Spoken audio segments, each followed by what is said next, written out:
ஸ்னேகாலயா சில்க்ஸின் women's day slogan கான்டெஸ்டில் participate பண்ணி மலேசியா செல்லும் வாய்ப்பை பெறுங்க.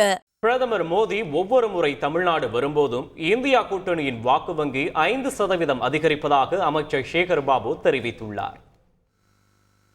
பிரதமர் இதுவரையில் இந்த ஆண்டு 6 முறை வந்திருக்கின்றார். மேலும் 3 முறை வருவதாக சொல்லியிருக்கின்றார்.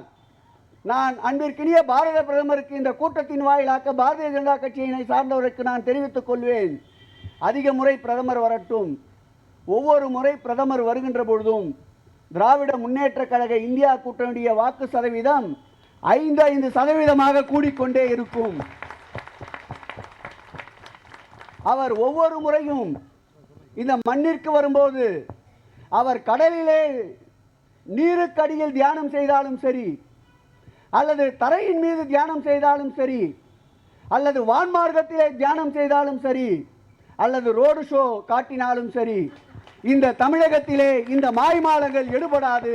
இது திராவிட மண். இது ஆகவே பிரிவினைவாதத்திற்கு முற்றுப்புள்ளி வைக்கின்ற நாள்தான் வருகின்ற 19ஆம் தேதி. அந்த தேதியை நாம் எதிர்நோக்கி நம்முடைய பயணத்தை தொடங்க வேண்டும். கப்பலா மலேசியா போக ரெடியா? அப்போ ஸ்னேகாலயா சில்க்ஸ்ல மார்ச் 8 முதல் 31 வரை உங்களுக்கு விருப்பமான சாரியை பர்ச்சேஸ் பண்ணி விமன்ஸ் டே ஸ்லோகன் கான்டெஸ்ட்ல பார்ட்டிசிபேட் பண்ணி வின் பண்ணுங்க. Snehalaya first, Malaysia next.